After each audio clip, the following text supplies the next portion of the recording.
Thoughts on the Kingdom, the Sermon on the Mount, Matthew chapters 5, 6, and 7.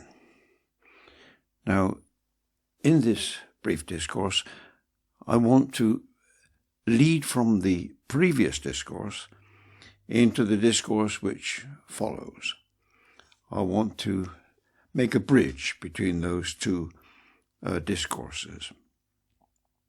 In the previous discourse, one of the things mentioned was that Christ was a preacher of the kingdom. And I want to move on to the apostles and all believer since, the duty that we have to preach the gospel, to preach the kingdom. Now I'm going to make that bridge by this discourse on the Sermon on the Mount. Christ is a preacher of the kingdom. I made the point very, very early in these discourses that there's so many references, over 160, in the Gospels from Christ about the kingdom. This was his great theme.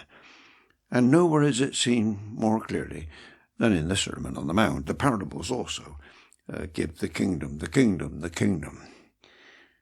Now, the Sermon on the Mount I regard as the law of Christ. And therefore, it fits in with the next discourse, where Jesus commands his apostles to go into all the world and preach the gospel to every creature. And I believe that, in principle, that commission belongs to us today. The kingdom, therefore, must be part of this, teaching them to observe all things whatsoever I have commanded you. Lo, all power is given unto me in heaven and earth.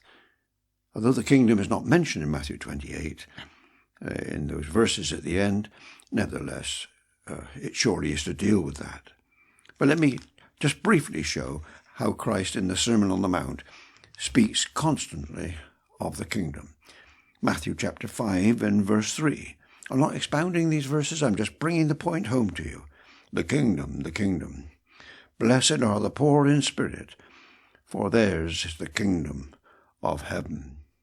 Matthew chapter 5 and verse 10. Blessed are those who are persecuted because of righteousness, for theirs is the kingdom of heaven. Verse 19 in chapter 5. Anyone who breaks one of the least of these commandments and teaches others to do the same will be called least in the kingdom of heaven. But whoever practices and teaches these commands will be called great in the kingdom of heaven. And then verse 20, for I tell you that unless your righteousness surpasses that of the Pharisees and the teachers of the law, you will certainly not enter the kingdom of heaven. Then, if I turn the page, chapter 6 and verse 10, Christ teaches his disciples to pray, Our Father in heaven, hallowed be your name. And then verse 10, your kingdom come, your will be done. And then verse 13, lead us not into temptation, but deliver us from the evil one. For yours is the kingdom and the power and the glory forever. Amen.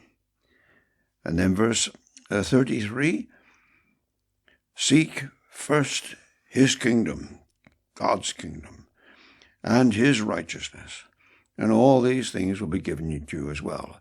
There's the point. Seek first his kingdom and his righteousness.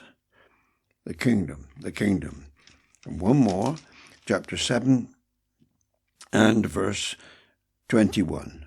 A very solemn word. Not everyone who says to me, Lord, Lord, will enter the kingdom, but only he who does the will of my Father who is in heaven.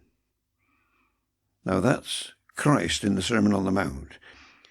1, 2, 3, 4, 5, 6, 7, 8. Is it 8 references? At least there. Of the kingdom. As I say, that's going to be a bridge between the previous discourse and the next discourse. You can see that there is a kingdom, the kingdom of Christ, the kingdom of heaven, the kingdom of God. Outside of that is that realm of darkness, Now, some enter the kingdom of heaven, kingdom of God, but some do not. As I say again, I've said many times now in these discourses, which is it for you, my friend? Are you in the kingdom or are you outside the kingdom? This is the important thing that is raised in this matter. It's not just an academic study, but are you a child of the kingdom?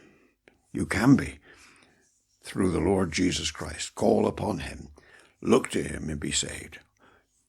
Even now, I urge you.